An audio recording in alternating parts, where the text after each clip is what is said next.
Welcome back to the channel. So today I was looking at Roundhill Magnificent 7 ETF. I thought this was a very interesting ETF in the fact that it only holds 19 stocks within it. Today I want to break down this video and let's get right into it. So looking at it, ticker symbol MAGS, Roundhill Magnificent 7 ETF. It currently has an expense ratio of 0.29%.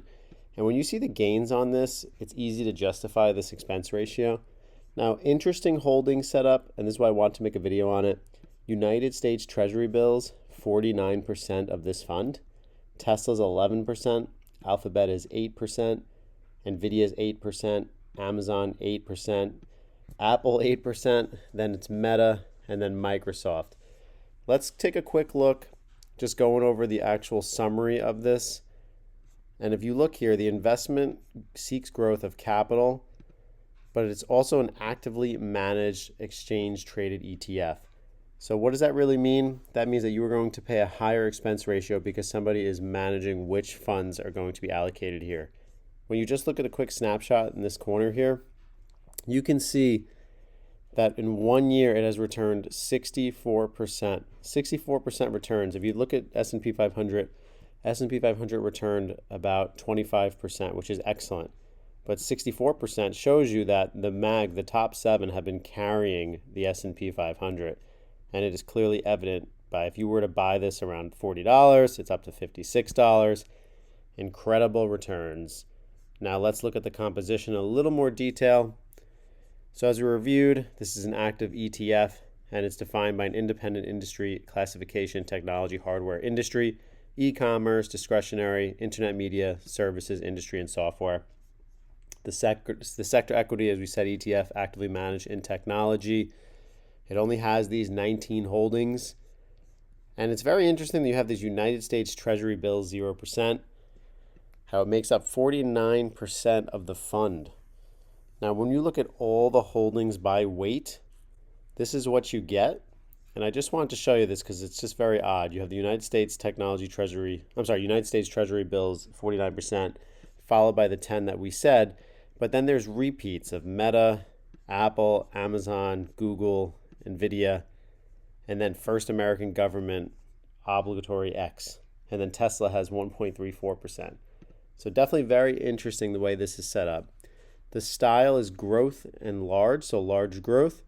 And there's only 3 sectors here: information technology, communication services, consumer discretionary. And then when you go to industry exposure, you have media and services, software, technology, broadline retail, semiconductors, and automobiles. Keep in mind, you're only getting these major companies within your fund. So you need to kind of keep that in focus here. You're not getting much diversification here. You're going for growth, and maybe this could be something that you could add to your portfolio, whether you own VTI or Total Market or S&P 500, and you want to get focused on those large cap expense ratios. I think this could be for you.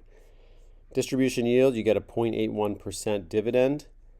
You have the gross expense ratio at 0.29%.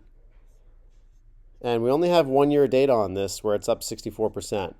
So there's not much backtrack on this. And you're not going to get much, ratings on this because it's only been around for 1 year. It does have short and midterm sentiment is strong and neutral for the long term. Performance and risk, if you had $10,000 invested, this is in April of 2023, you would have doubled your money already, 10,000 up to a little bit over 22,000. And just to show you here, the life of the fund, 58% so far returns. Now, if we go into a market downturn, I can imagine that this is going to be pretty bloody and pretty red. So definitely maybe a dollar cost average or waiting for market to pull back and then getting into a fund like this might be the way to go. ETF, open-ended. And the sponsor is Roundhill Financial Industry. And when you compare the MAGS 7 to the rest of the sector equity medium, it's competitive at 0.29% compared to 0.5%. And you have that yield where it showed 0.81% versus the 1.5%. Definitely an interesting fund to get into. Another alternative that I've done, and I made a video on this, but let's say, you wanted the MAGS 7, but you just wanted to automatically invest in them. You could easily just pick the stocks that are within this fund if you wanted to avoid that fee. So you could just type in every single one doing the automatic investments, and I'll post this video at the link below. And then you could easily just put in all of the symbols. So I think that there's definitely other alternatives to paying this. So I just wanted you to be aware of this, because you could just easily just do this. If you wanted to invest 125 bucks every week, every month, very simple, easy, weekly, every 2 weeks, monthly. So it's another alternative to buying this MAG 7 and paying that 0.29% expense ratio. Tuning into the channel, this is it, Trading Simplified. Look for the symbol.